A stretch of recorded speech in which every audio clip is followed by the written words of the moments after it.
Good evening and welcome back to the weird and the wonderful with Strange Bones. That's me. Got to get the hood on. Yeah, so as we get started, Corbus, Berger and Tinkerbell, welcome. I hope you are in fine and fabulous form. And Kaylin and Ari. No, those are Nordic runes. Okay, why not? There we go. Alex Jordan, 6767. And Colette, welcome to you all. It is rather awesome to have all of you joining in here. I hope that you are all having a wonderful evening. I hope even more that you have a huge amount of coffee available so that we can do this. This is going to be part 2 of Strange Energies. And I think it's going to be a really good one, simply because we have discovered in the last one that all of the really weird woo-woo stuff that anybody sensible will tell you that science knows isn't real, science has managed to prove actually is real, which is rather interesting and somewhat amusing.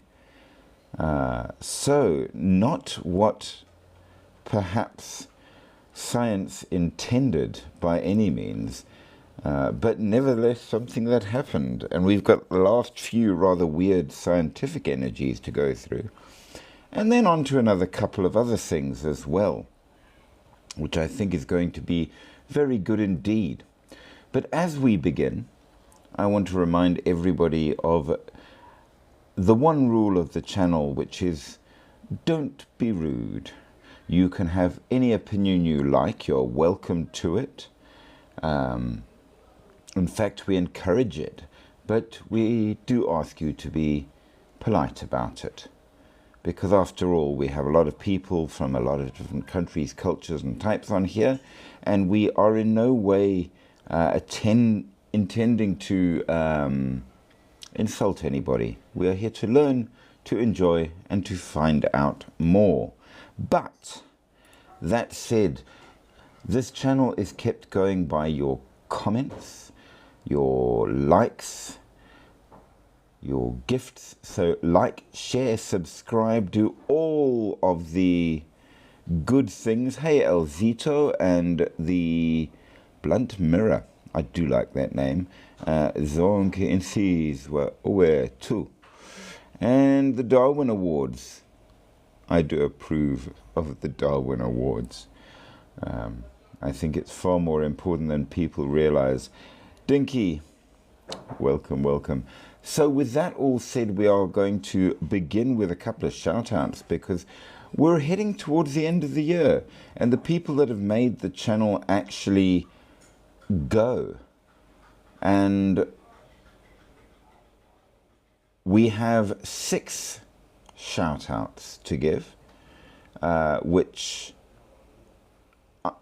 I've got to say are very, very important to me, and I'm very grateful to them and for it. So shout-outs to, in fact, we have 7. We have Endless Thoughts, who is our top supporter, and is really, truly an amazing person. We love her dearly. We have House Latte, so shout out to them. We have Sticks, absolutely. We have Mickey Mew, who is someone we must always be appreciative of. We also have Spooky Stream of Thought, a great supporter and a wonderful person. So show a little love back to them as well. We also do have the Emperor's Son, an amazing guy. Definitely give some love to them. And Yolanda Skull. Those are the ones that I am told are great. And then we have Dragon Ball Edits. Hi to you too. So thank you to all those who are showing support.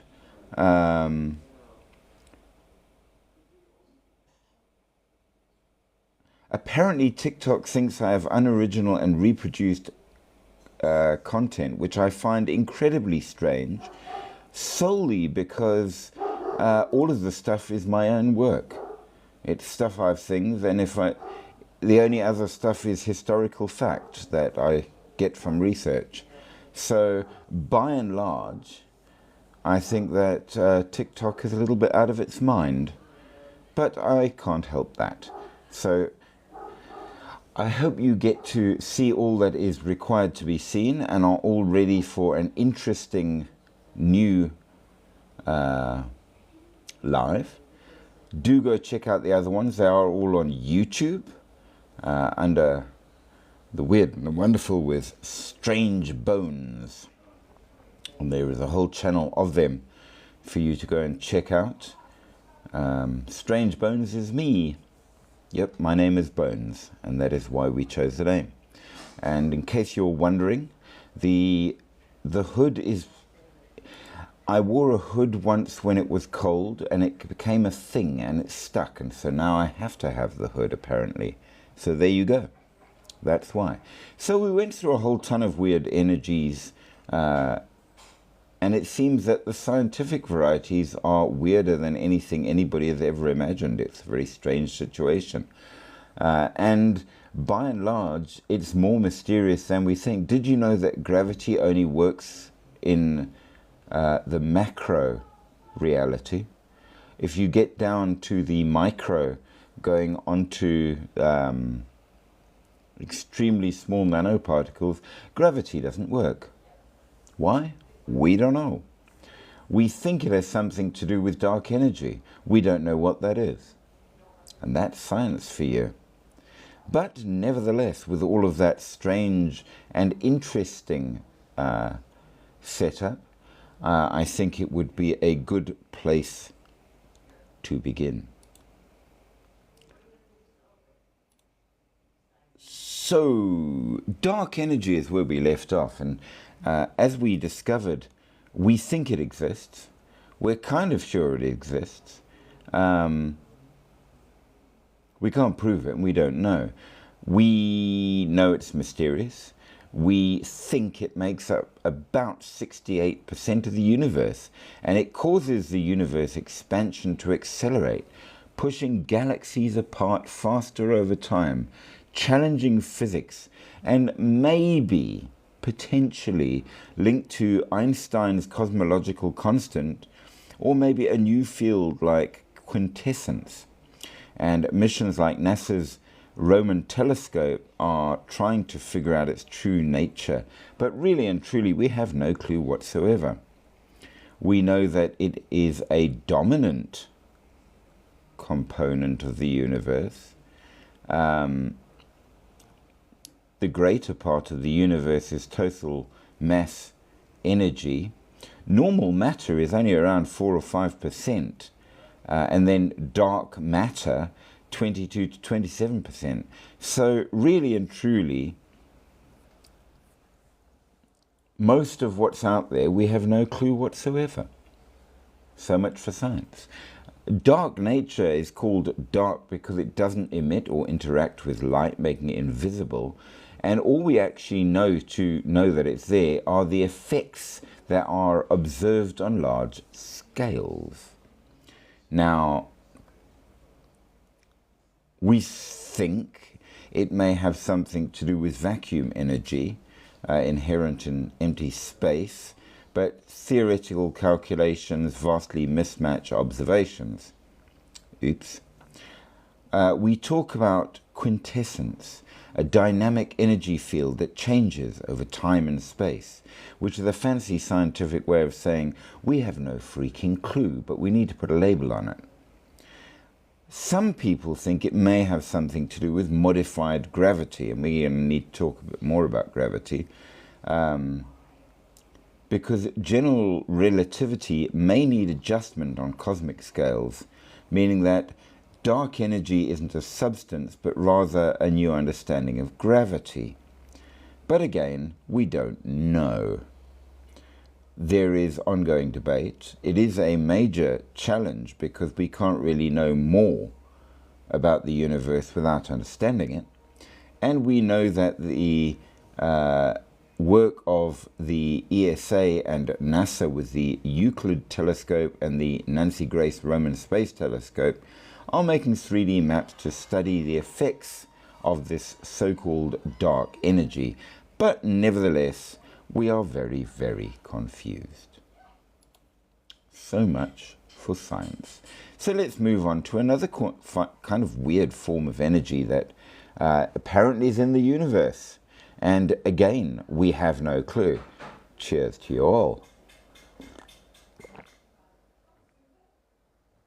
So, elastic energy.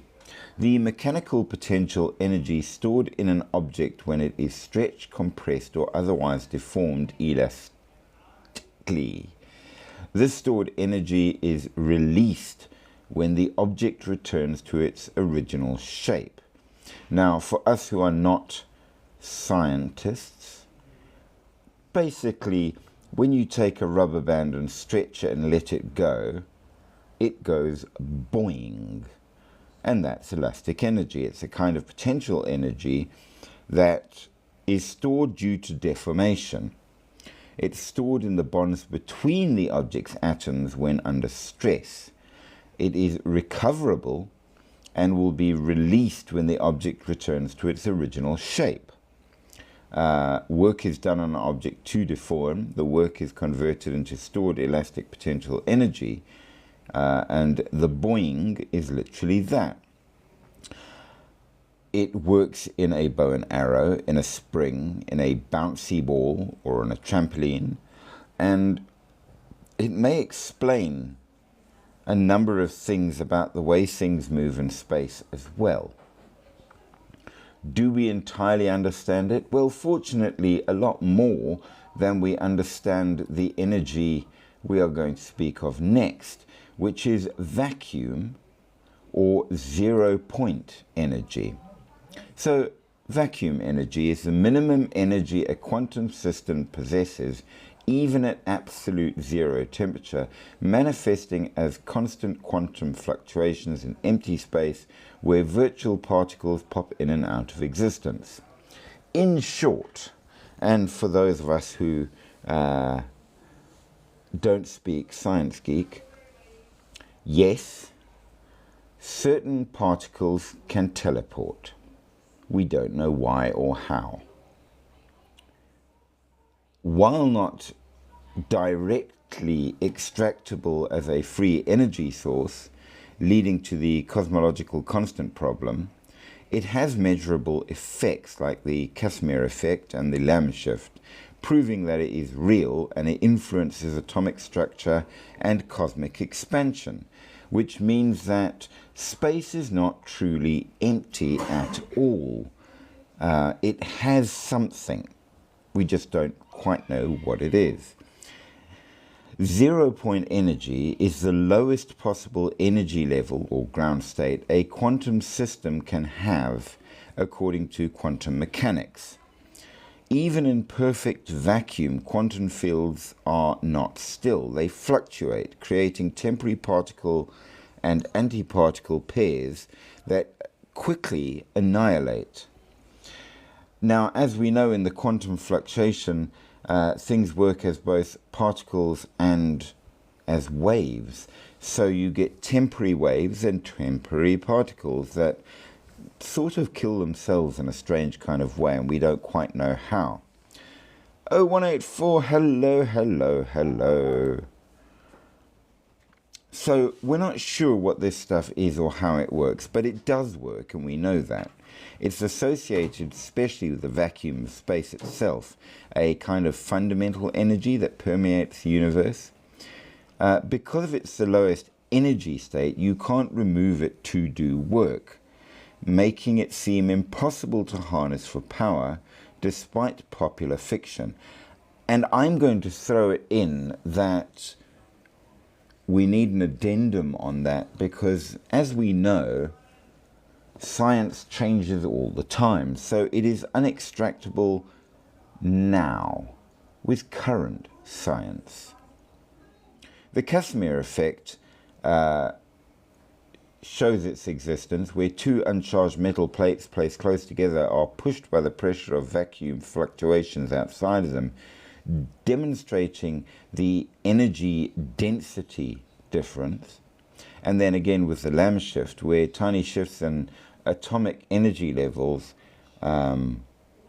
which are explained by the interactions with the vacuum fluctuations. Atoms emitting light, even in the absence of external fields, show it's there, spontaneous emissions. And vacuum energy is thought to contribute to the expansion of the universe through theoretical value, though the theoretical value vastly differs from the observed values, making the whole idea of a cosmological constant almost a non-thing, except it kind of is as well. Very, very strange. The modern understanding means that there is no empty space, but rather a dynamic field, which is a sea of quantum energy. The theoretical value of vacuum energy versus measured cosmological effects is something we still cannot explain. All we know is that it's full of quantum activity with the inherent energy that shapes reality at fundamental levels, but exactly how, why, and what it's doing, scientists haven't got a freaking clue. Hope that cleared everything up. But then we have negative energy. Now, negative energy is where we are moving into what I suppose we can say is either more of a psychological thing or possibly more of the woo-woo stuff. Now, here's the thing.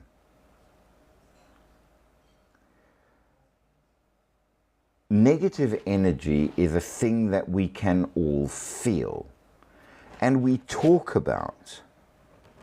However, we've never managed to actually measure it or prove that it exists, but it has effect.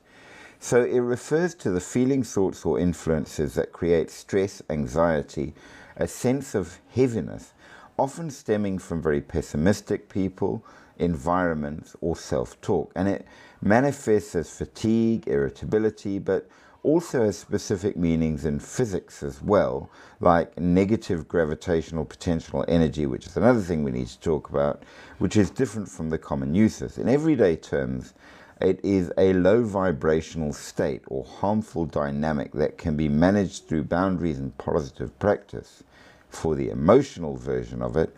But in physics, it is a measurable concept related to fields and mass. So, in psychology, the common uses. Huge thanks, Elaine. I do appreciate that. Welcome back. Welcome back.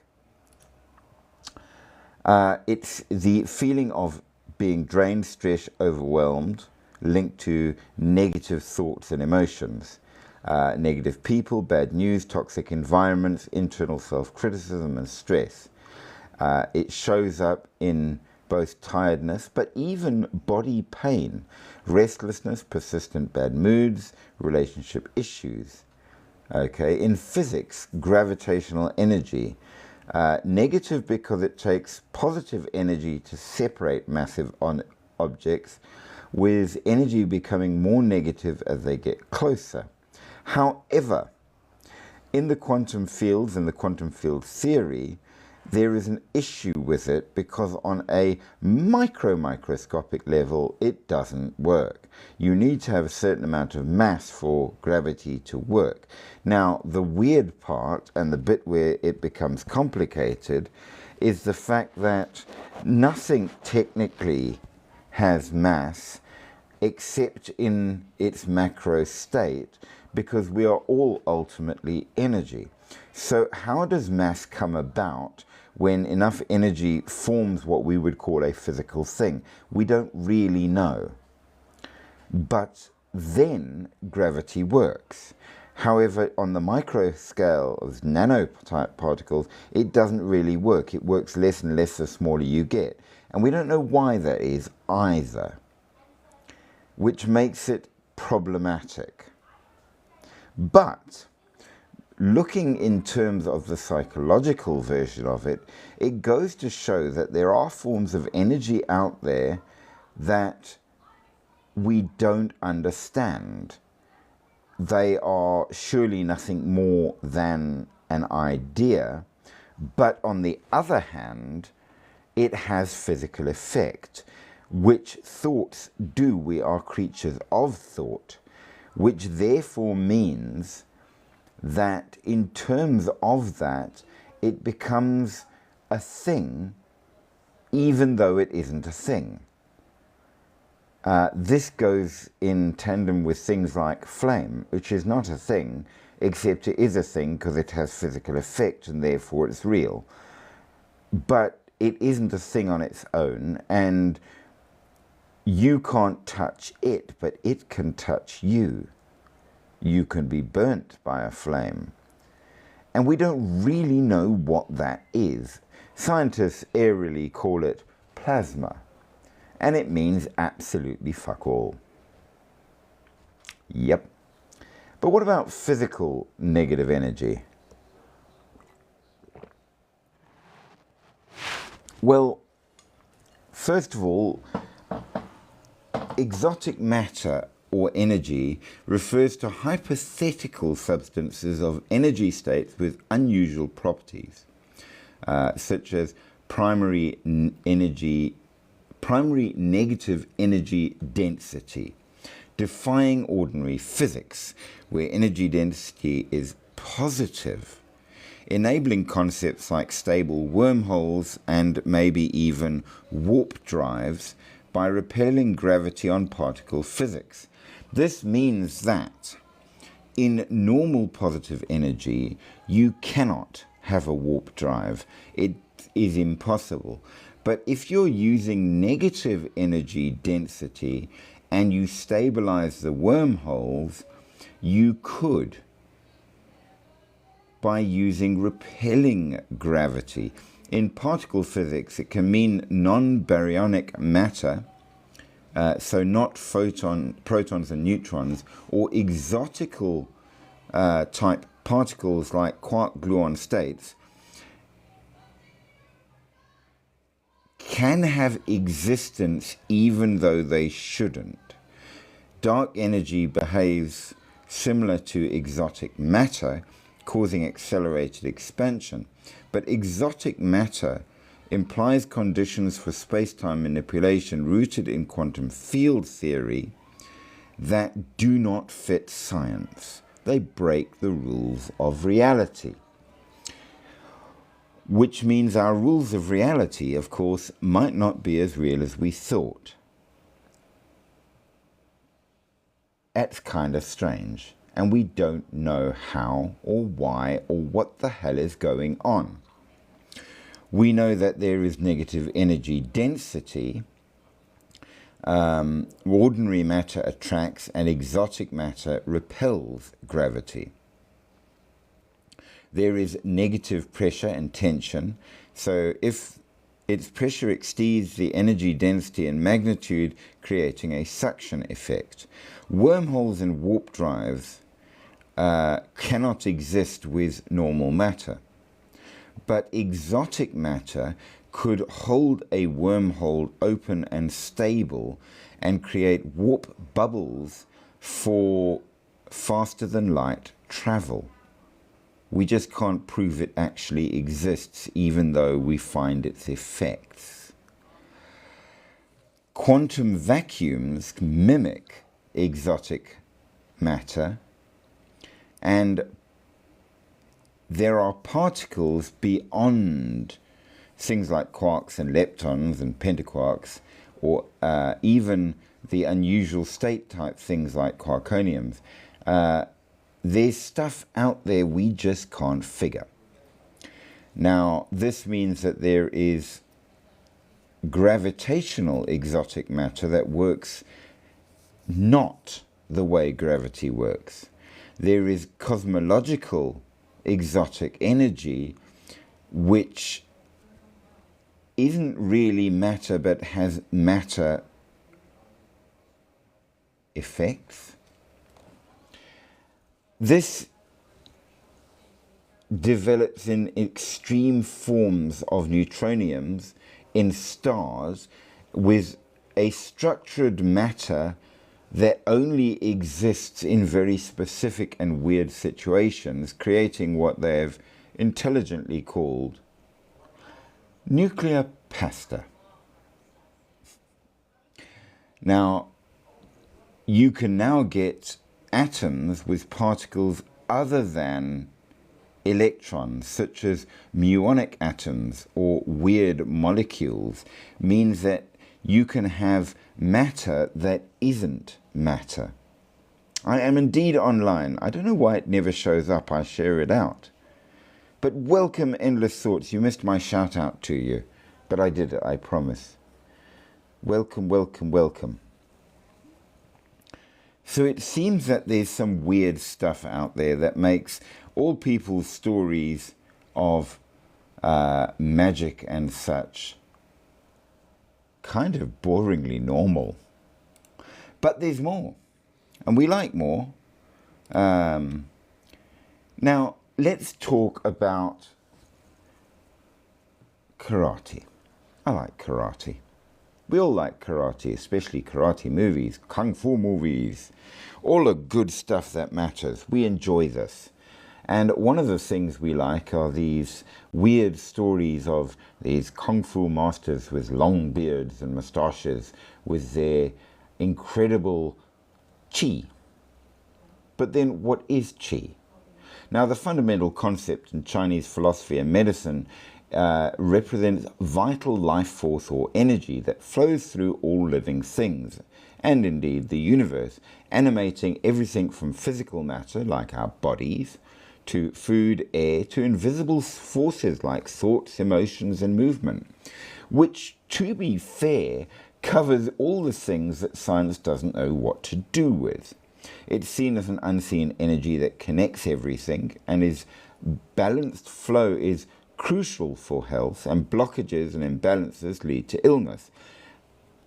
We don't know what life force is. We know we have it because if you didn't, you couldn't exist, which is really, really weird. But what is it? Because what has it? How does it work? If I got all of the components of your body and threw them into a pot and made soup out of it, it wouldn't make a person. There's a lot more to being a living thing than any of us understand. And that perhaps is kind of the point. But this apparently will cover that. Now, in some ways, chi is something that means breath as well, which implies that breathing is life. And, well, if you try and stop, as well you know, you will have a hard time living. So breathing is important in some manner or form. It is universal and pervasive. It is the building block of the cosmos, present in earth, light, nerve impulses, emotions, and life itself, kind of like the threads of the universe, which is interesting because, as we know, the same concepts come up in all kinds of cultures, explained in different ways. It powers all biological functions, walking, talking, thinking, is nourished by food, water, sleep, healthy emotions, depleted by stress, toxins, negative emotions. It depends on smooth circulation through the meridians, and stagnation causes issues. Clearing blockages promotes well-being, so you have to have balance. Something else which has come up very often in a lot of things that fall apart when you don't have balance. As I say, it definitely comes up in the martial arts, Tai Chi, Qigong, Karate, and all the rest, and it builds what is referred to as internal power and mental focus. It's used, of course, also in traditional Chinese medicine with all kinds of treatments and things around. It is found in Taoism and in the Oriental philosophies. The concept of the yin-yang is strongly connected to this concept, and it is the fundamental substance from which the universe is formed and can be cultivated for longevity or even transcendence. People describe feeling qi as warmth, tingling, energy flowing in the hands and body, especially during meditation or movements. In essence, it is the unseen animating force of life and cosmos, essential for health, harmony, and existence itself, linking the physical and spiritual realms, and the mental, in fact.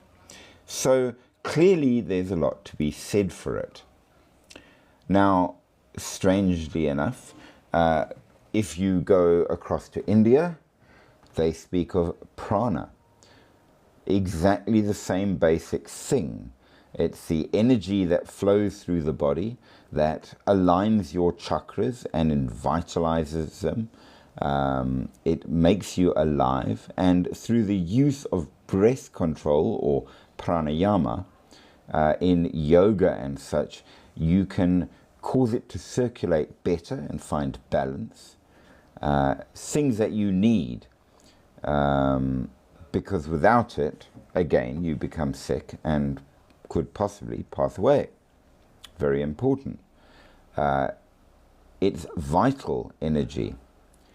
Now, there are 5 pranas, the 5 vital winds, or vayu, that manage functions like breathing, digestion, circulation, and you must do all of them in order to achieve proper. Breath is your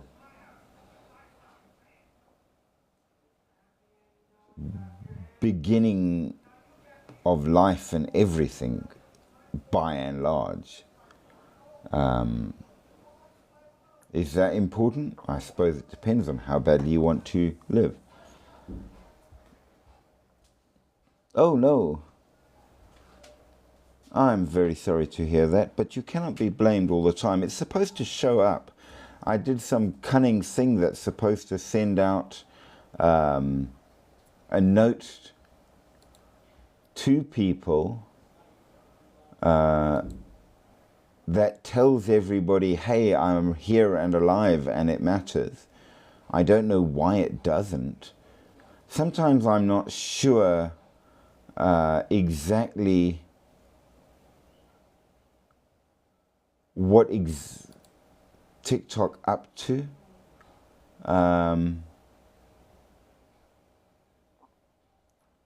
I am somewhat confused.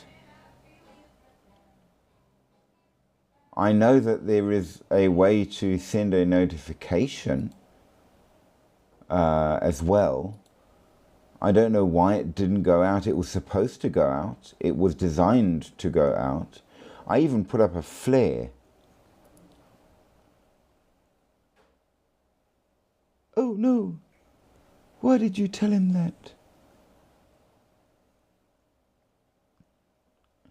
But he is a busy man as well, I am sure. Huge thanks for the likes to everyone who has been giving. I do appreciate. We did say that we would definitely be on tonight because we had to finish the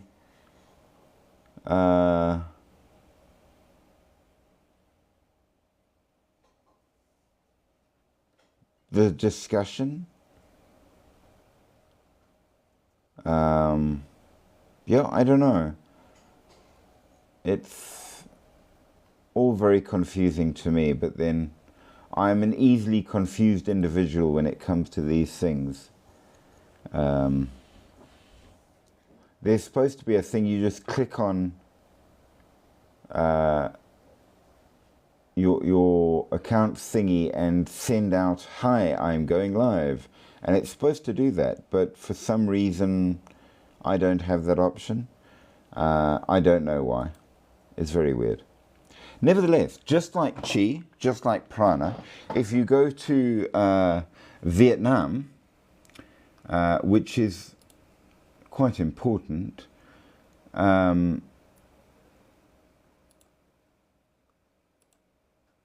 they also have an interesting idea, which I'm going to be blunt with you. My ability to pronounce anything in Vietnamese is not good.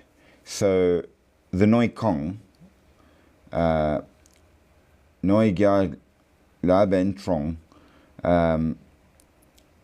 I'm really, really not good at explaining.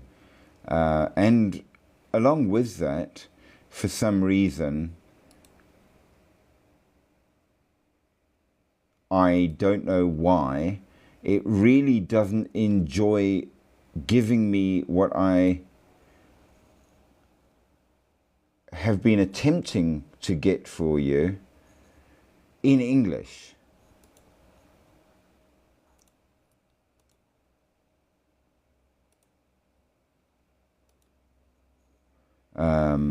But here is the basic update of it. So it's again connected to breathing and meditation. Taoism uses it as well, as do the Vietnamese martial arts. I believe that one of the versions of it is also called Bamak. I'm not quite sure how that fits in. But nevertheless, it's considered to be very, very important for internal martial arts and inner family martial arts, which basically means it uses the energy flows. Now, science obviously will tell you that these things are just physical. It doesn't really work like that. However, the problem with that is we find that it does work. So the effects are there even if you don't believe it exists. It brings about faster recovery and healing from injuries. It allows you to strike with more force. The ability to move faster. It relaxes you. It gives you increased connectivity, increased endurance. It improves your athletic ability and health, your blood pressure. It allows you to connect to your body's meridians as they function, and lets you develop power in a way. But it's kind of hard to explain. There's sensitivity, awareness that you can gain out of it. And I know that in the martial arts I do, we do train in these kind of things at times, and we use it. So clearly, it's thought to work. Why is it thought to work? Well, again, science says it's not really real. It's just toughening up your body and using your body better, even if you don't understand. But it doesn't explain at all how these things actually manage to work.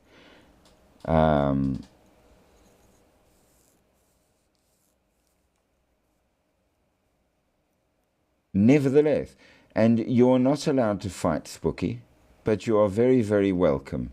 You have to be nice to each other, because we love all of you.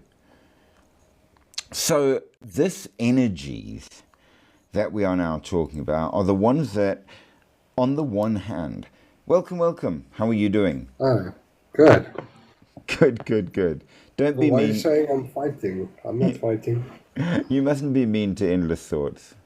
She is an awesome person. I know I'm not. Yeah. No, I'm just saying that, yeah. She's got my number. She never contacts me. Even Mickey. Mickey's probably not going to be online for a few weeks. Probably max 3 months. Oh, wow. Why so long? She's very excited with the new game that she's got. Ah, say no more. Say no more. Yeah, but it will be over very quickly. It's an offline RPG. I So do love RPGs. What's the game called? um,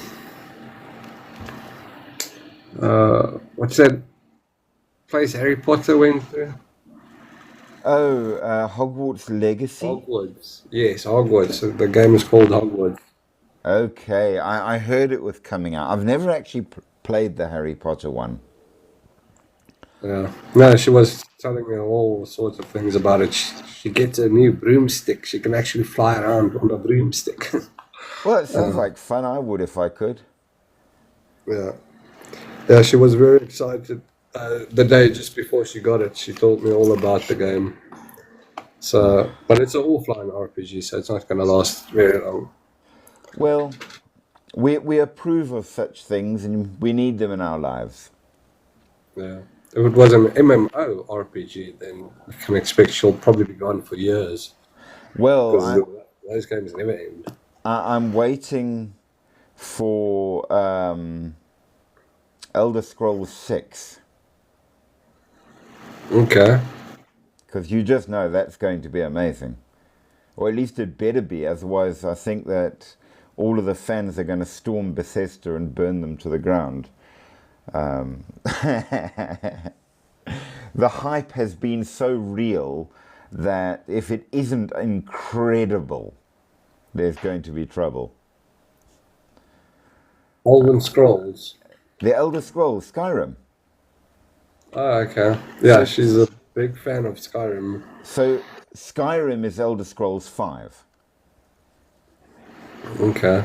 and Elder Scrolls 6 is coming, they say. Okay. Yeah, no, I did download um, uh, that game that she was playing, Arc Rage or something like that. Okay. Yeah, I just played a few hours and then I stopped playing it because I don't really want to get into a game like that because those games eat a lot of your time. They do, they do. That is one true thing. Yeah. Nevertheless, that said, we've been talking about subtle energies, and we've spoken a little bit back on, just to remind people, on dark energies and things like that. But we do also have to mention, amongst other things, that there are energies which have effect that science doesn't necessarily admit exists. And one of those, as we've seen in a number of different things, are things like chi energy. For those of us in that regard, the idea, if you will, of internal power kind of thing, which I train in martial arts. Absolutely, that's one of the things that we train in, which technically shouldn't exist, but we train in it and it has effect. So what other things are out there that have effect that we don't understand? And, well, anything to do with emotional energies or spiritual energies. And this brings us to our next one, which is the one which you asked about, Spooky. What about orgone energy? Now, it's a bit of a weird one. It was proposed by a psychoanalyst rather than a scientist in the 1930s, one Wilhelm Reich. Now, it is a hypothetical universal life force or energy. Now again, I take you back to what we've just been saying. We know that life force exists. We know that without it, you're not alive. So you gotta have it. But it's not measurable, really, and we don't know what it is. It's definitely there, because if we take it away from you in some manner or form, you just decompose. So clearly you've got to have it. You need it. Fair? But what is it? So Wilhelm Reich said it was orgone. Okay, so it's not recognized by mainstream science, but it is present in all living things associated with mood, health, cosmic phenomena, and they attempted, at least, to make things like orgone accumulators and tried to actually harness it. Now, an orgone accumulator, what is that? You don't really know. We'll have to go further with it. But as I say, it's your life force. Kind of the same idea of chi or prana in that way. Your vitality, your creativity. Back in the day and before science was the way of things, certainly in Europe we had the same idea of these things, and it's spoken of in the patterns of the weird in Anglo-Saxon understandings of the world. So yes, now it's got these blue, why blue I don't know, vesicles that glow called bions. Transitional forms between the non-living and living matter, linking them to organic processes, including disease, which allows you essentially to be a living thing, if that makes any sense at all. Reich built boxes lined with alternating layers of organic and inorganic materials, claiming that they concentrated orgone energy, which he used to treat all kinds of conditions, including cancer. They then developed these devices called cloudbusters, with copper pipes pointed at the sky to draw deadly orgone energy from the atmosphere, which is believed to influence weather and even, here's an interesting one, UFOs, which is good. Can't get your microphone on because I'm not using the speaker on my phone, and I would hear, okay, no problem at all. Whatever works best for you, you're 100% welcome in every manner and form. So UFOs apparently are affected by orgone. Now, the US Food and Drug Administration, the FDA, banned his devices, and his theories are widely considered to be rubbishy pseudoscience, lacking any empirical evidence and contradicting established physics and biology. Well, here's my thinking about this. First of all, established physics and biology, as we have seen, cannot explain a huge number of things and has wild theories positing things that we have no hope for actually proving at the moment. So, to ban something because we don't understand it seems kind of dumb. Also, to actually try and stop him, which they did, seems to imply that he was onto something they didn't like. Maybe there was evidence of such things. So, on the one hand, I'm like, yeah, I'd like to see some proof. And on the other hand, I'm like, why is the FDA so worried about his stuff? Nobody cares, usually, if people have weird ideas, as long as you accept that we're not going to allow that you're a real doctor, then so what, you know? But apparently there's a very, very big so what, and we're not sure why. Now, we know that he did his work between 1934 and 1939, what he called Bion experiments, which he published about. The Bion experiments on the origins of life, but he was German, so obviously it was not in English. He examined protozoa and grew cultured vesicles using grass, sand, iron, and animal tissue, boiling them and adding potassium and gelatin. Having heated the materials to incandescence with a heat torch, he wrote that he had seen bright glowing blue vesicles.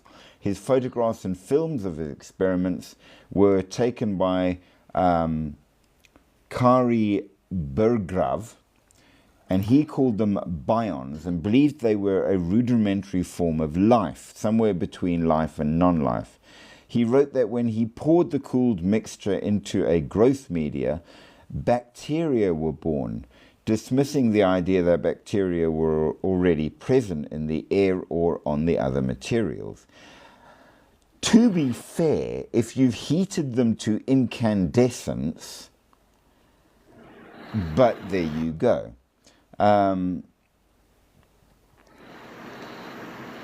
Reich said he could see two kinds of bions, the blue vesicles and smaller red ones shaped like lancets. The former he called PA bions and the latter T. bacilli, which comes from the German Tod, meaning death. So Des bacilli. In his thing on cancer, he said that he found T. bacilli in cancerous tissue, and when injected into mice, they caused inflammation and cancer. Fair enough.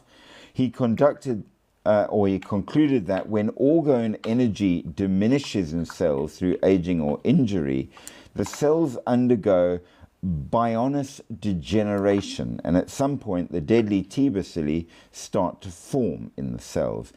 Death from cancer, he believed, was from an overwhelming growth of this T. bacilli. Now, obviously, there was a great deal of opposition to his ideas, especially from the Norwegian scientists who said that they were utter nonsense.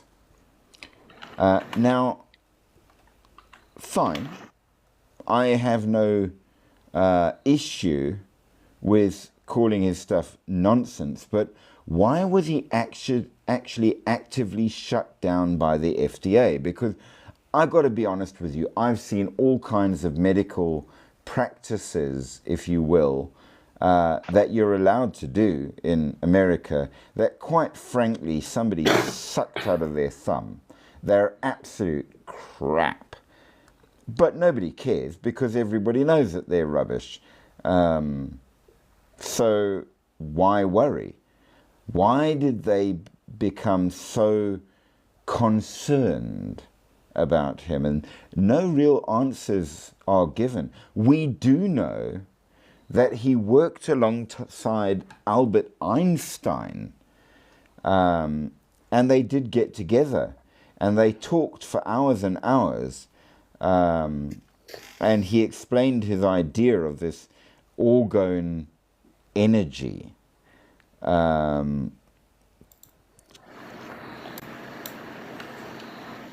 He said it would work against disease and against Nazis for some reason.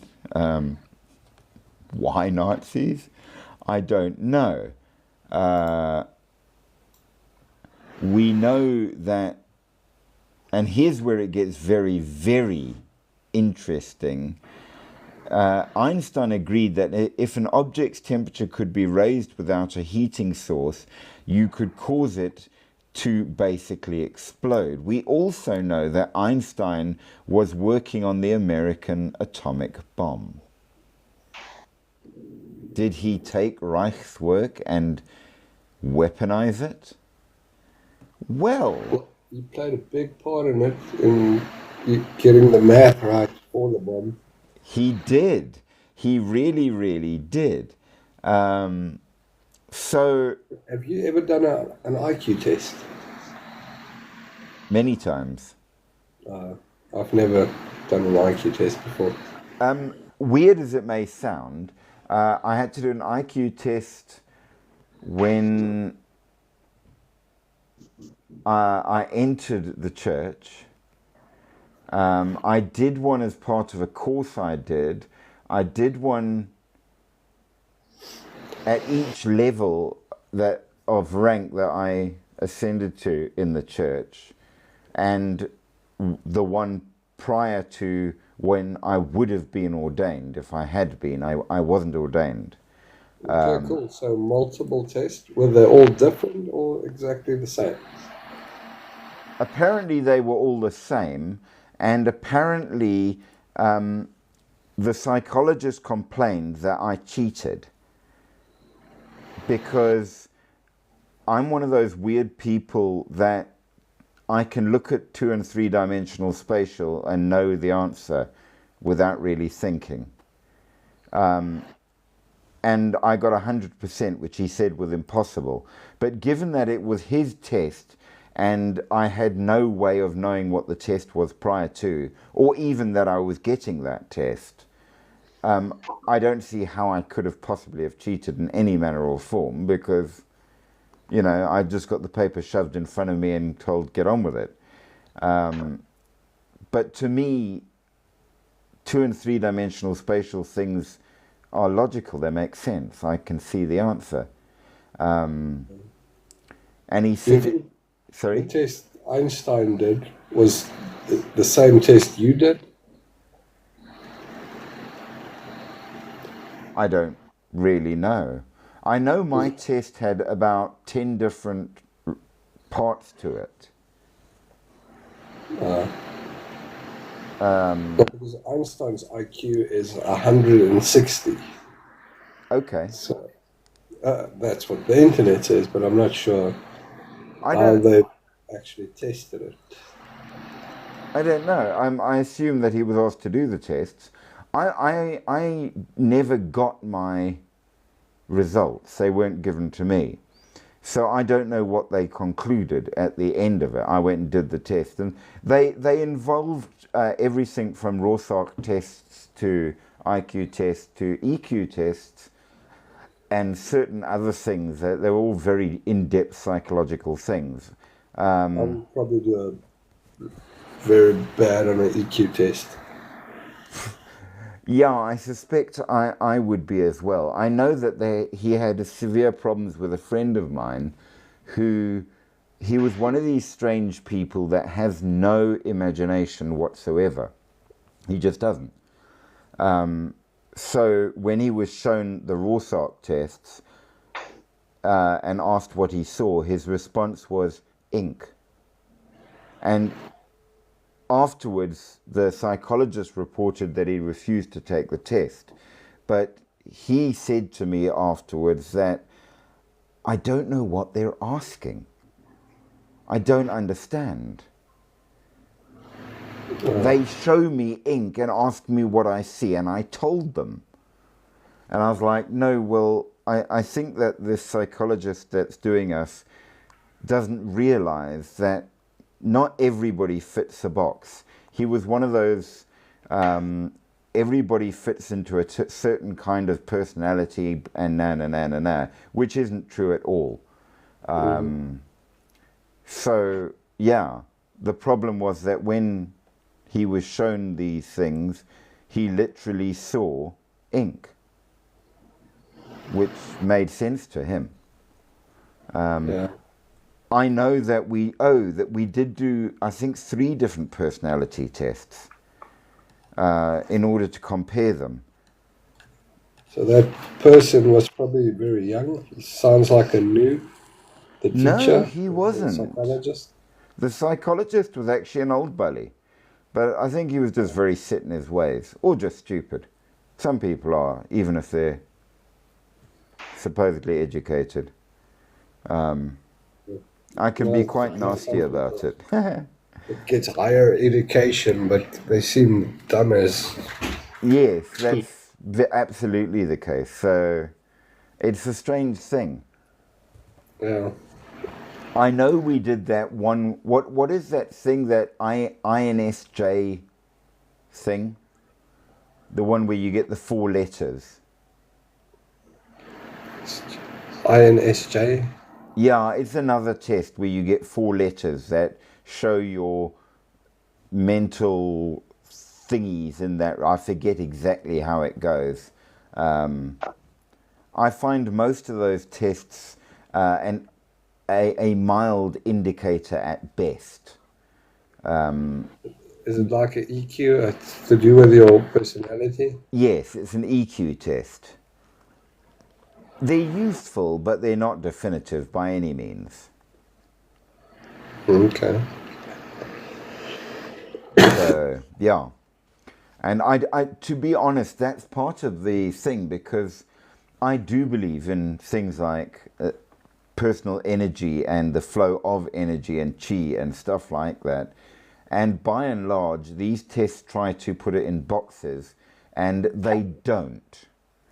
They don't manage to do it.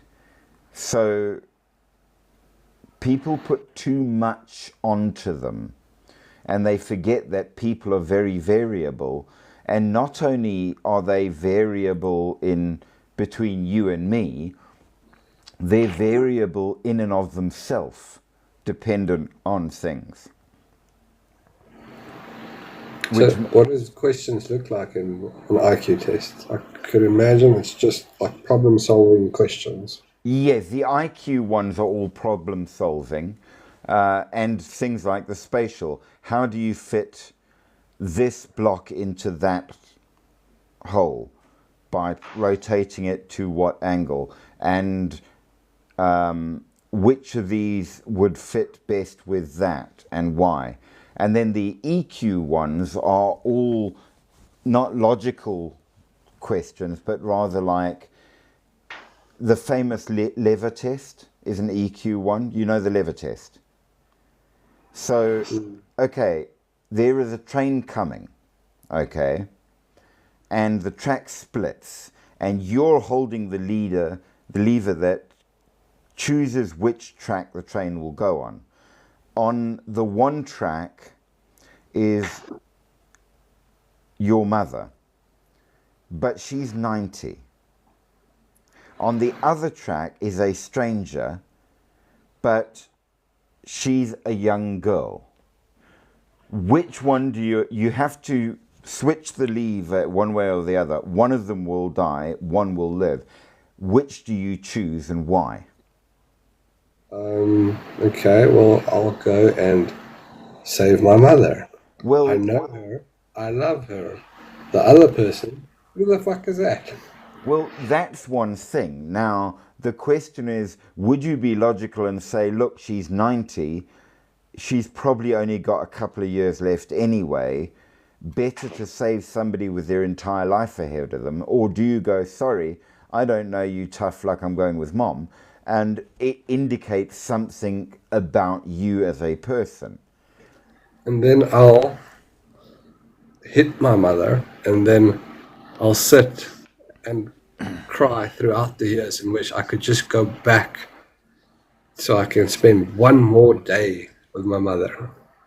Yes, so all of these, but you can see how, on the one hand, it shows you where you are on the spectrum between logical and emotive, but on the other hand, your underlying reasons for your choice might be very different from mine, even if we made the same choice. So it's an indicator, but it isn't definitive. So which one do you think is the right choice? There isn't a right choice. It's an emotional thing.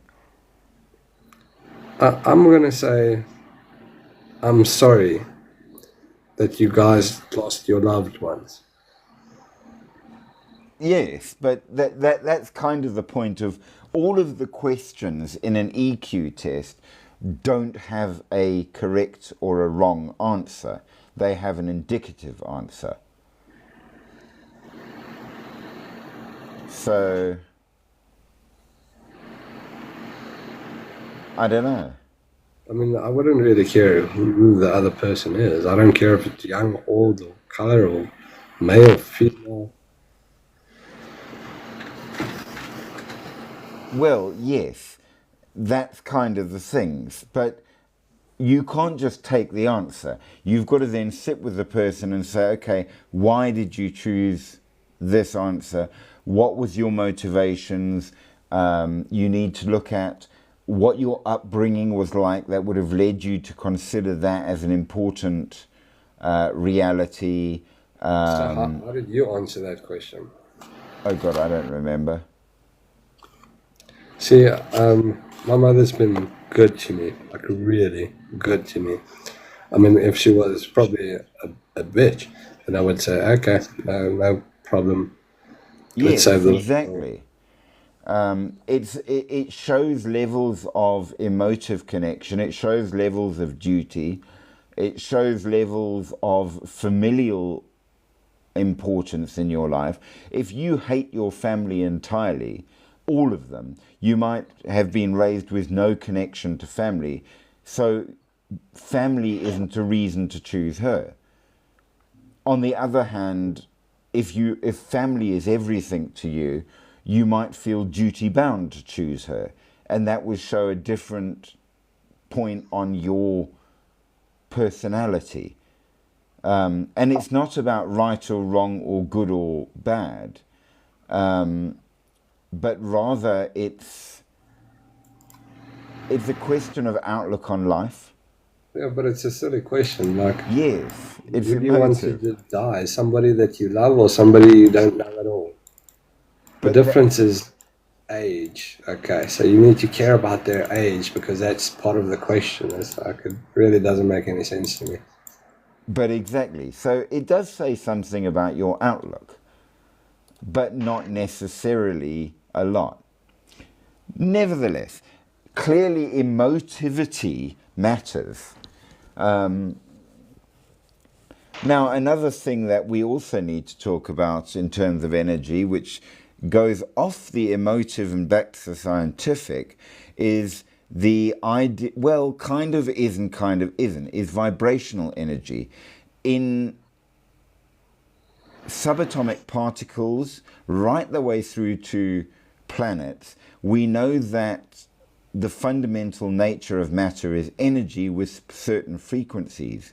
However, we also know that quantum energy levels also have different frequencies, but so do brain waves. So, in certain ways, your emotions are also vibrational energy. So, you have something in common with the entire universe, which is kind of important.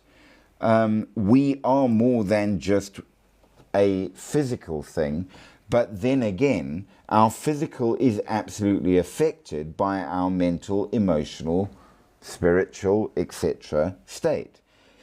So we know that molecules vibrate at certain frequencies. They therefore have both particle forms and wave forms.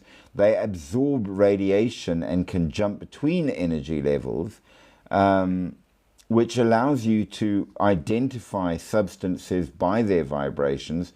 But we know we can change our body's vibration. And by changing our body's vibrations, we change our body's mood, health, and all the rest of that. Going straight back to the whole point of crystals being actually a really important thing. Now, we use vibrational analysis in engineering and in neuroscience.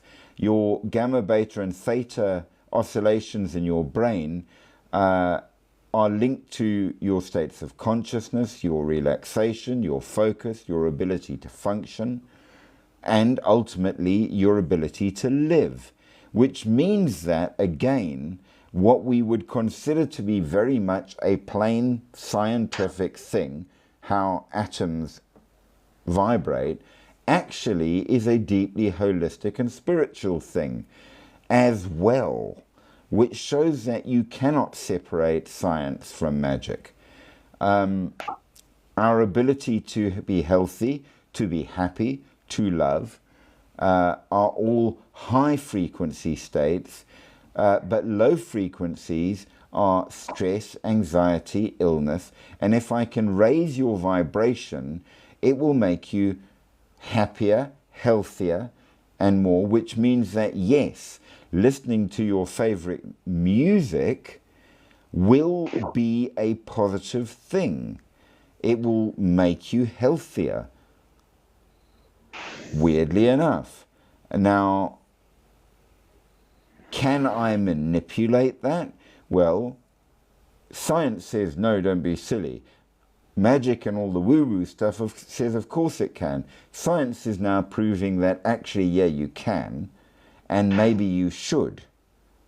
And having a decent vibrational place, like using Feng Shui, to cause the energy to flow and vibrate properly, might be important. We've learned that hospitals painted in certain colors improve the healing of the patient, and in other colors can actually mess the healing of the patient. This is a reality. Hey, Oreo.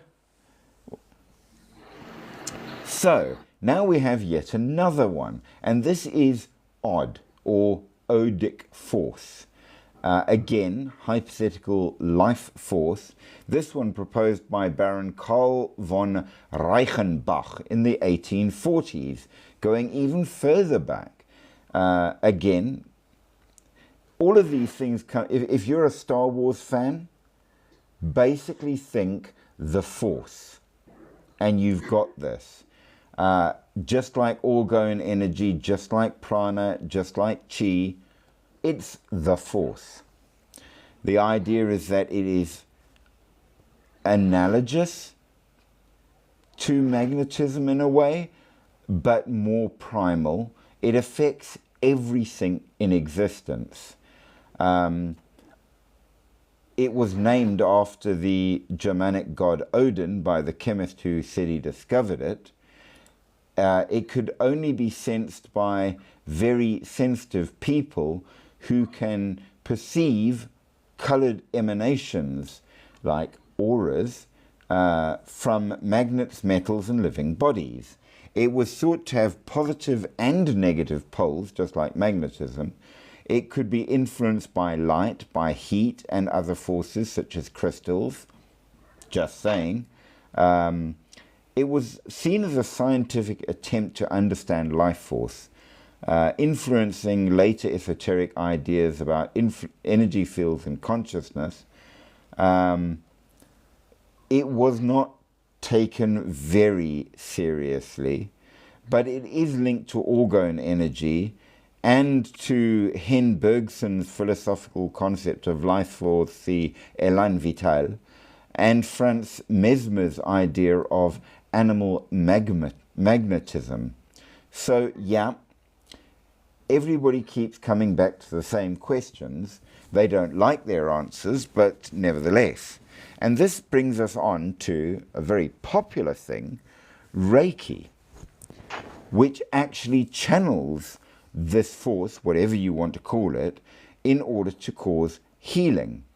The ability to affect the energy centers, which, I'm sorry, the explanation, it pees me off chronically because they say Reiki affects the chakras. No, it freaking doesn't.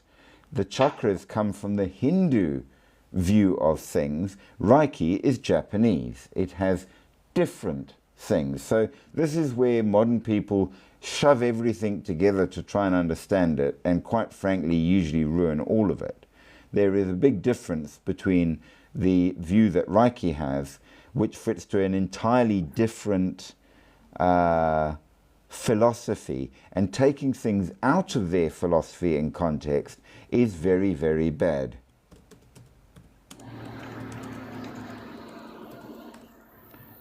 Just so as you know. But yes, so the idea is by using certain flow of energy, positioning the hands over the body without touching, interestingly, to cause the energy path to become unblocked and flow better, and therefore heal in that regard. It certainly does have physical effects on people. Science say that it's all in your mind, but as we have established, so is everything. We are interfacing with the universe through our minds, which then leads me to an interesting question. Does grounding work? The idea of earthing or grounding is going out, preferably barefoot, touching natural surfaces like soil or grass, which reduces stress, promotes balance, improving well-being, and so on and so forth. What is it, and what is it supposed to do? Well, according to the story, the earth carries a negative electrical charge, and your body can absorb these free electrons, which are thought to combat the positively charged free radicals that cause sickness. By balancing against them, you bring yourself again back into balance. It aligns your personal energy with the Earth's stable frequency, which brings you back to being rooted. It's a way to connect to nature, reducing scattered and disconnectedness from the present moment. And you can do it through barefoot walking on grass, sand or dirt, through immersion in nature, sitting or lying directly on the earth in a park or forest, by connecting like wading in lakes or oceans. You can do it indoors if you have grounding mats or sheets or patches connected to the earth grounding system. And by deep breathing and focusing your senses or visualizing your connection. And yeah, it does work apparently, but we don't know why, and science says therefore it must be rubbish. But nevertheless, it seems to work. So another energy thing that we don't really understand. Now, this, everybody will say, but yeah, if we can't prove it exists and we can't understand it, it's therefore rubbish. Well, scientist people, anti-gravity is a theoretical concept that we can't prove exists or prove understands, but actually we think it does exist because we can see the effects at times, and if we could ever manage to work on it and get to use it, we could literally levitate or fly, even in a vacuum. And if 68% of the universe is made of dark energy, which is essentially a form of anti-gravity or quantum gravity, we would therefore be able to make a warp drive work. It is speculative and we don't know. But yeah, basically science just doesn't like competition. Throwing it out. This all comes down then to quantum energy. And here is where we fall apart with science, because all of our laws of the universe that works so well in the macro sense doesn't work on the quantum level in the same way. And that really makes things annoying, especially when you add into the fact that you have the idea of the wave particle duality, which cheerfully happens dependent on how you look at it, which should make no sense whatsoever. You're looking at something real and physical, should have no effect on it, but it does. And brings up the idea that there's no such thing as empty space whatsoever, and would affect all kinds of things, not just warp drives, but teleportation, quantum computers, and maybe even laser guns, which is pretty cool. Now, on the other side of the coin, you have emotional energy. Now, you can't touch it, do anything with it, whatever. It doesn't... Yeah, you can't test it. But we know it has huge effects on you. Okay, never mind. Say again? No, never mind. I was going to ask dumb questions. Ask them anyway. There is no such thing as dumb questions, only dumb answers. No, there are. I was asking, like, can I recharge a battery with it? Well, Can I harness the energy? Like, actually, that's an incredibly good question. Because one thing that we do know, the only scientific principle that has stood the test of time is that you cannot create or destroy energy, only convert it. you can charge a battery with body heat. I've Right. done that. Yes. So if we understood it enough, maybe the answer is yes. Now, emotional energy, while science say it can't exist because we can't poke it. Yeah, absolutely, Oreo. You should come on more often. We nevertheless know that it absolutely affects things all the time. If you've ever hated something, loved something, wanted something really badly, you're going to know, yes, emotional energy exists. As we established in the last time, we used Styx as the example. Why did he marry his wife? Because he loved her and was attracted to her. Attracted by what? It wasn't a magnet. Well, emotional energy. So clearly it's had a serious effect on him and on her because they got married. It's real. We just don't know what it is. Yes, you guys are all on holiday then. You lucky bastards. But I'm glad for you. Okay, so it is both a feeling and a force. You feel it. It can have physiological effect, heart racing, fatigue, energy, all kinds of things.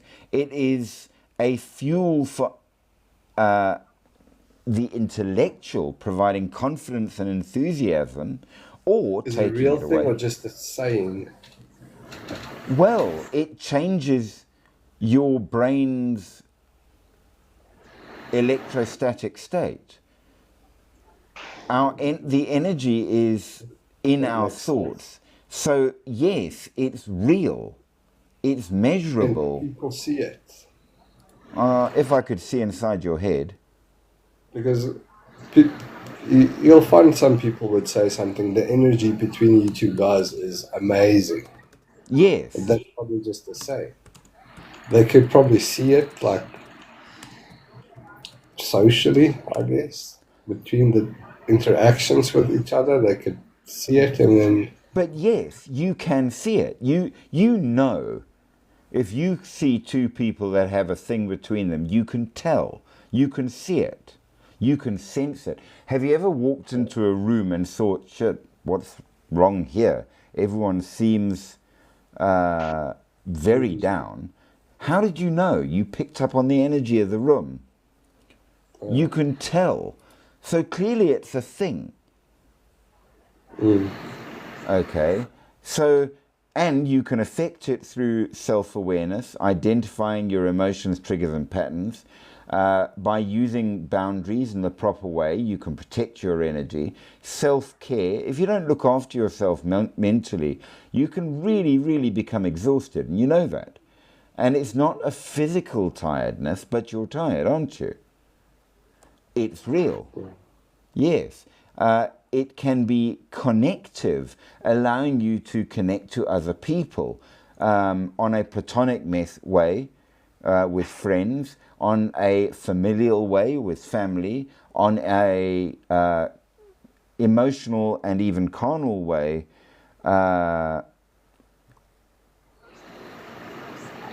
within a relationship.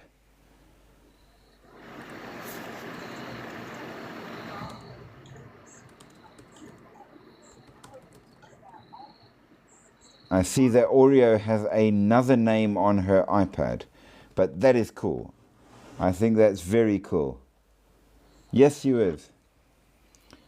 We know that there is a rhythm to it.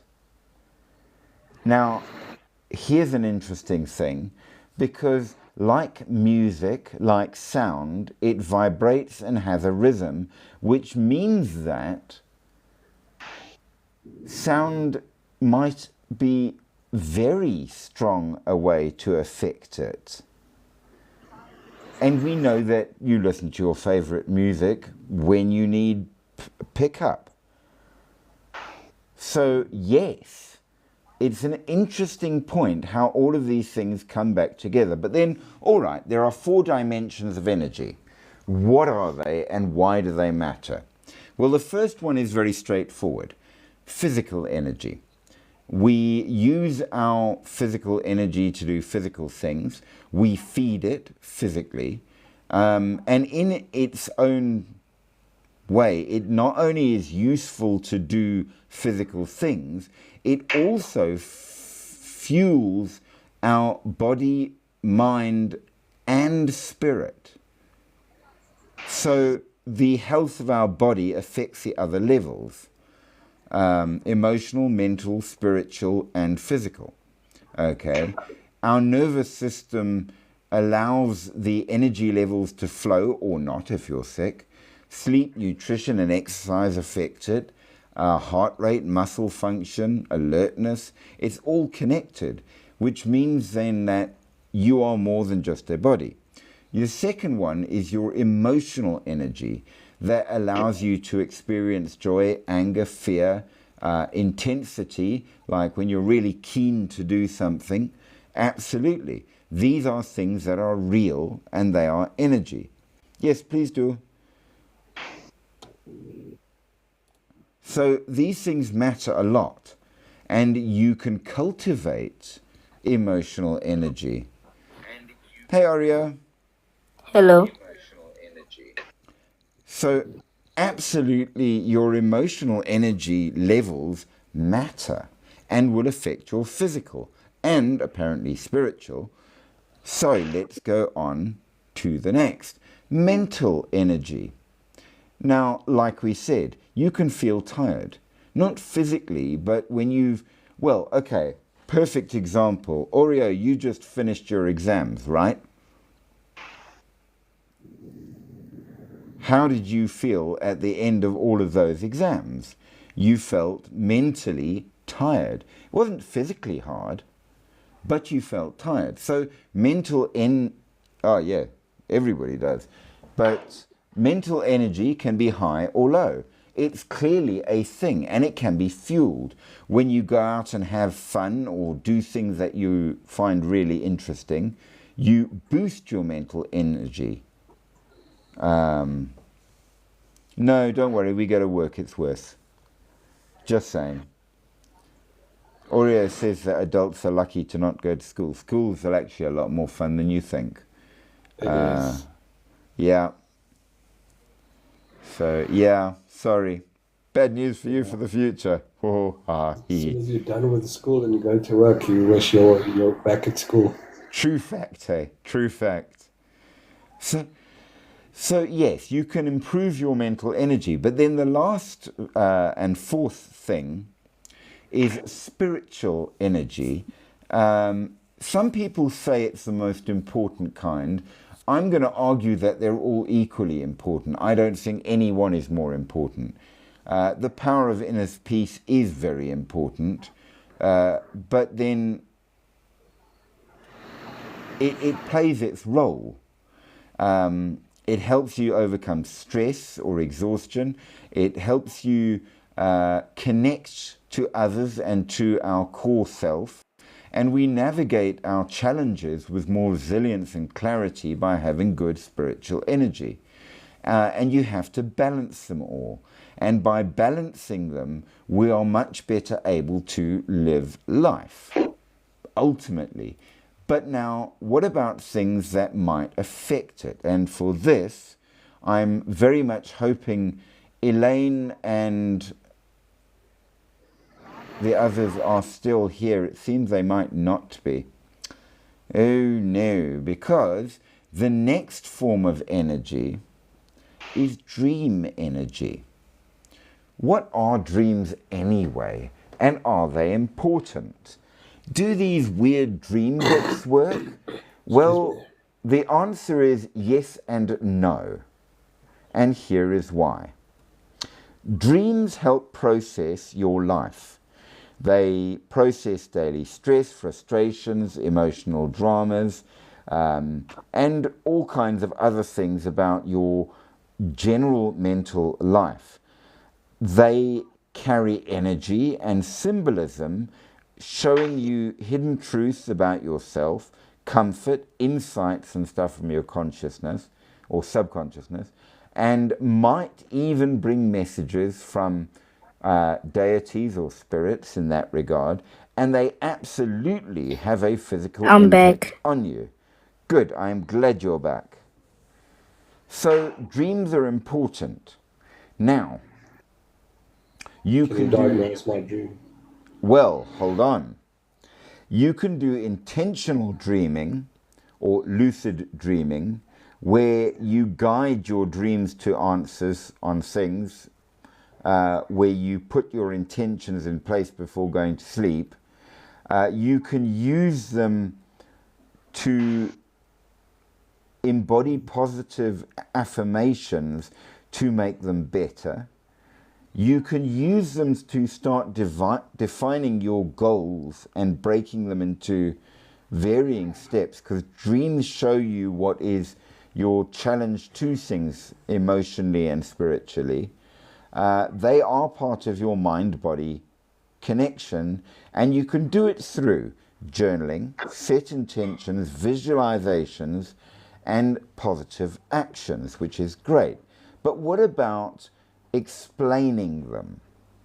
Now, dream interpretation has these issues, and I know this from all the work I did when I studied psychology. So you need, first of all, when you have a dream, you need to journal it immediately on waking, or it will fade away. They just do. Why? I don't know. They don't sit well in long-term memory unless you journal. Okay? They certainly do hope. They will be symbolic, which means that if you dream of a giant tiger, it might not be referring to a giant tiger, but something that it is symbolic of. Okay, however, the symbols are personal, not universal, which means that you will have certain archetypes which might be common but might not be, dependent on your past relationships to things. So if back in the day you saw a blue cloth when something really, really bad happened, for you, every time in a dream you see a blue cloth, it's warning you of something. Now, for me who didn't have that, that will not be a symbol for me. So ultimately, the only way to get your dream symbols is to write your own dream interpretation book, because then you will understand what the symbols are for you. So you need to start working it out, settings, people's actions, sounds, colors, and what they mean to you. And you can tell if you feel afraid every time you see a blue cloth, clearly that's a negative symbol for you. If it makes you feel comforted and very happy, then it's a good symbol for you. Okay, so you identify the emotions that fit to those symbols.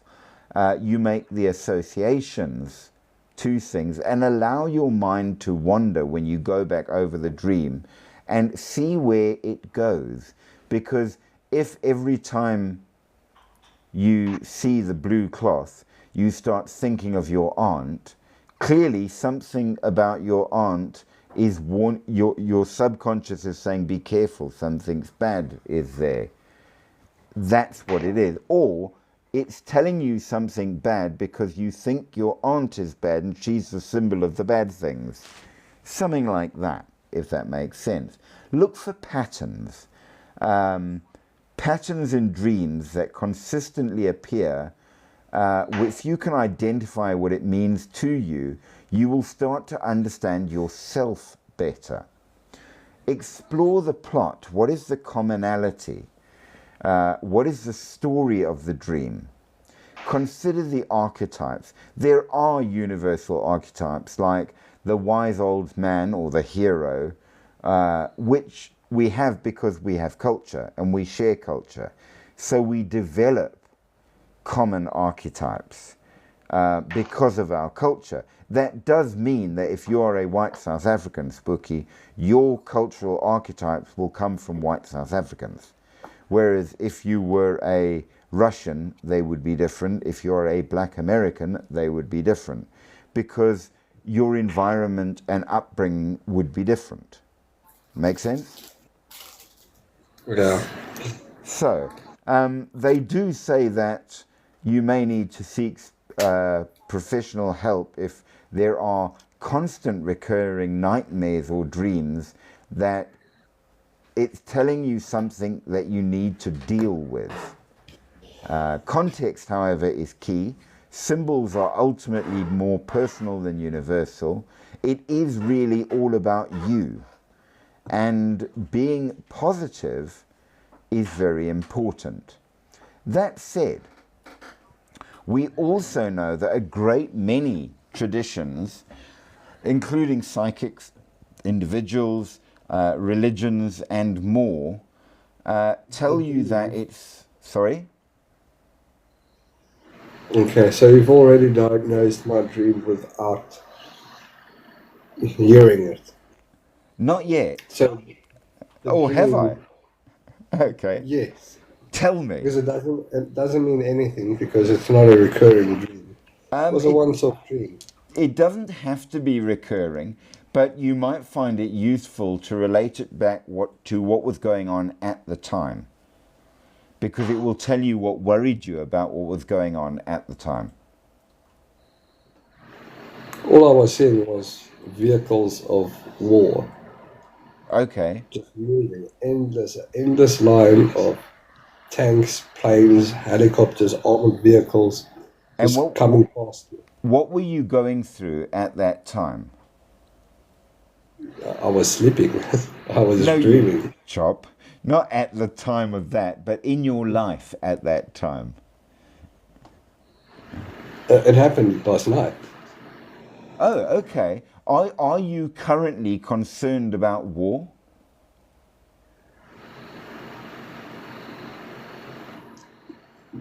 No.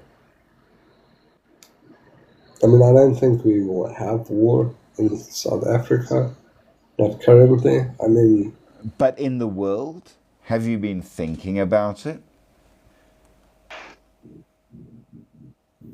I think if war's gonna break out now, currently, people are not gonna manufacture vehicles. No, but the vehicles are symbolic of war. It's how we understand war. A tank is a very war-focused symbol. Okay, so let me say this is what I got from the dream. It was mass manufacturing, Okay. war equipment. So Okay. the main thing was manufacturing, mass manufacturing, because it was an endless row of just military equipment. Okay. So when I woke up, I did some research. I tried to find out like what does it mean, and then when the industrial age started happening, Was it because of war? That's interesting. Because during wars, they need to create a large amount of vehicles or armor or equipment. They Yes. have to produce it fast. They can't take their time to make it because the war is happening right now. They need it right now. Okay.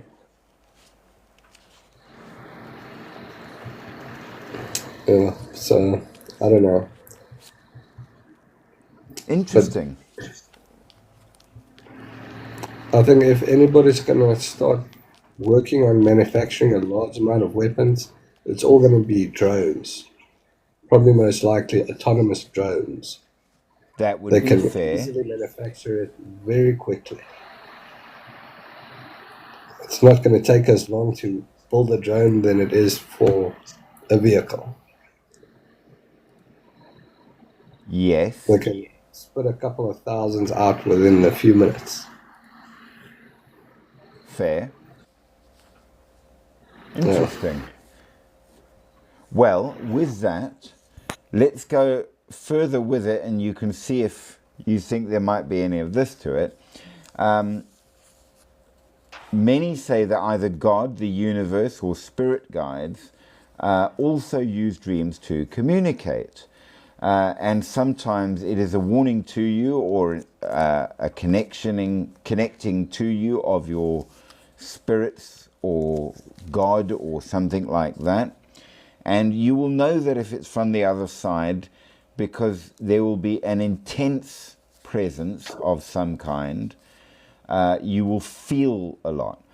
There will be clarity and realism. Most dreams are pretty sort of weird.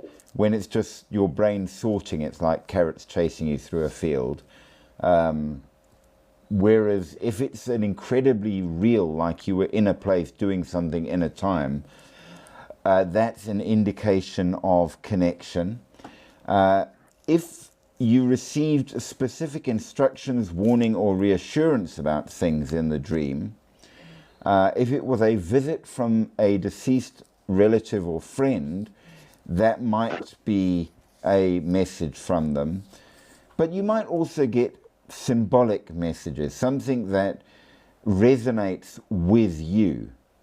Now, of course, all of these things are from the woo-woo side because psychology and science say, no, this is just dreams, it's your brain. There's no gods out there telling you things. But of course, a huge number of people will say that's not true. That absolutely, it really, really is. So, you would have to decide for yourself, by and large, whether or not you believe in such things and whether or not you think that it might be a message. One does wonder, of course, whether or not God would want to talk to me. Really? I don't know. Would the spirits wish to communicate? They might. More likely, I think, than God wanting to talk to me.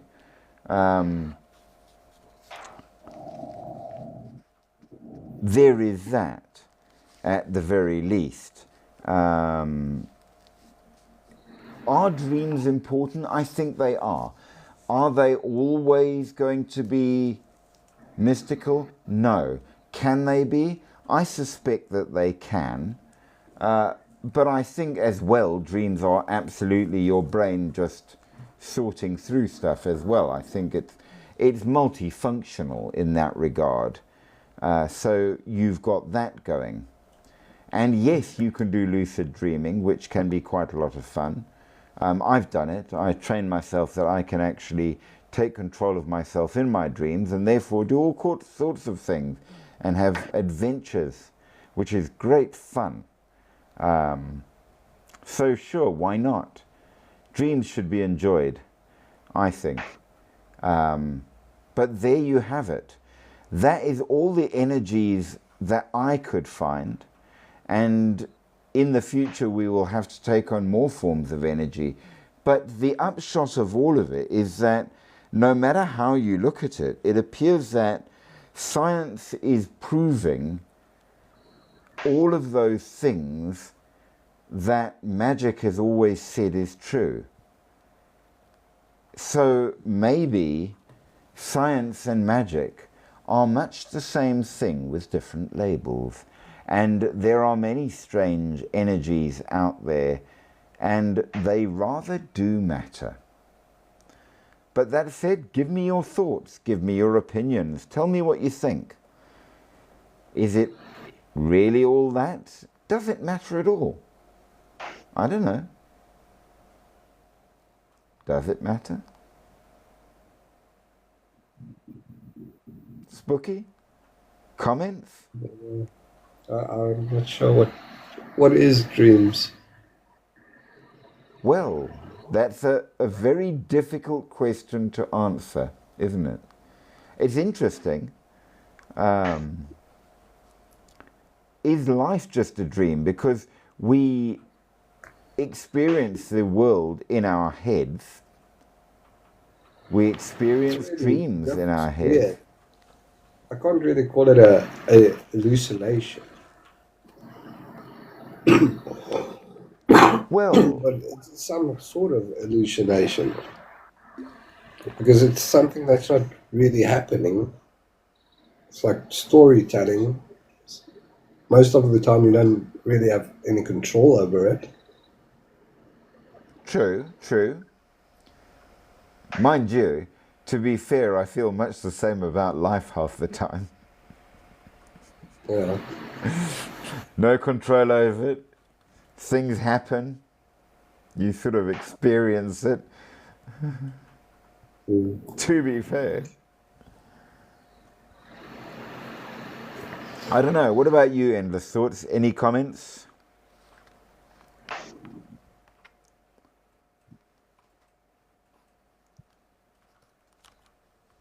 It's a fair question, and really, I don't know if there are answers, but there are certainly many, many questions. I have my beliefs, of course, but the problem with beliefs is that exactly that. They are beliefs. I have no proof of any of it. So it's just me thinking. And they've changed over the years as well. So I don't know. I can tell you that there's been dreams that I've had which are continuous. So not repetition of the dream, but repetition of the world in which it happens. So the stories continue. And what has happened in the past is like in real life. And I even, in fact, I've got a map here of a place that I drew. I don't know if you'll be able to see it, but yes, I drew that from a dream and spent many times dreaming about the place and the people there and all the rest of it.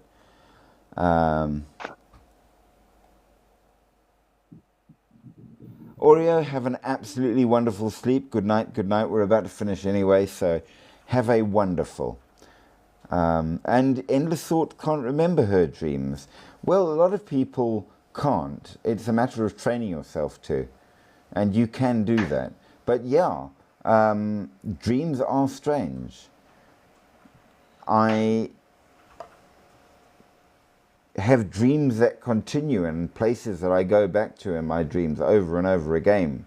And things will change in the place in between dreams even, as if I was there for a bit, went away, and when I came back, more stuff had happened. I don't know. Is that weird?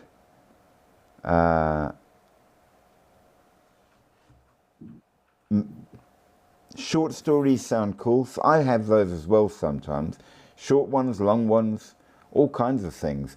I've done a lot of work on dreams, of course, because it was part of my training. So we were supposed to teach ourselves to lucid dream, which I did, and it was fun, so I carried on. Good observation. That's what Inda said. Yeah. So I probably also dream more than what I guess I do. I just don't remember dreaming them. A But lot of that is true. I do know when somebody wakes me up, I was like in the middle of a dream. Then you will remember the dream.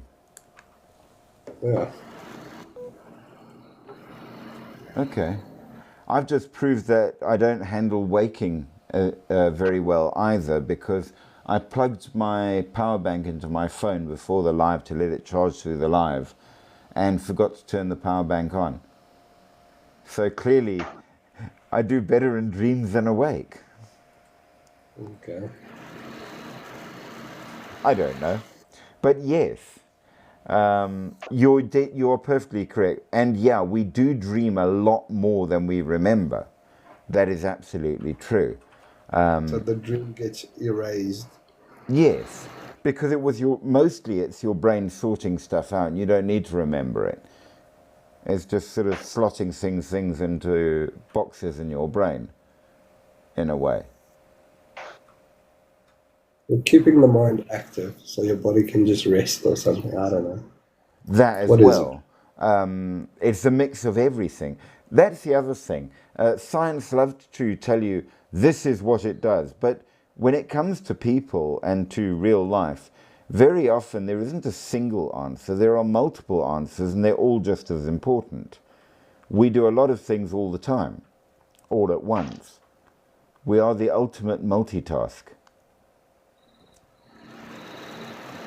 Yeah. But yes, that is where we are, and that's where I suppose we must end for tonight, because I have run out of things to tell you. But we will be back tomorrow, and we will have something new to talk about, and hopefully it will be truly interesting. So I will be back, and I hope you will be too. And it's been pretty awesome, and I thank you very much for being on. I hope you have enjoyed it. Have a wonderful evening. Thank you for all the likes and for the gifts. I'm sorry both of you missed the shout out I gave to you guys in the beginning, but don't forget it will be on YouTube for you to go and look at that if you want to. Okay. But it's been I did wonderful. check out your channel on YouTube, and I don't know. It seems like you're also behind with a couple of them. You don't upload every day, or you do? Not every day. I'm 4 behind. I need to put them up. Okay. So when do you upload this one? Probably tomorrow, actually, because I usually go once a week.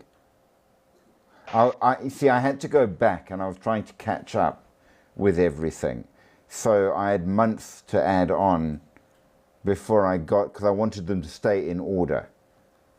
Okay. Yes. So now I've pretty much caught up, and it's this week's I must add on, which I will. Well, it's bad to upload a whole bunch of them at once because yeah, YouTube doesn't like that. No, it doesn't. It doesn't let you. So you can only do so much at a time. Yeah. But nevertheless, thank you for being. Sweet dreams. Sleep deep, sleep sweet. And dream. Yeah. I have some beautiful dreams. Cheers. Oh, cheers. Yeah.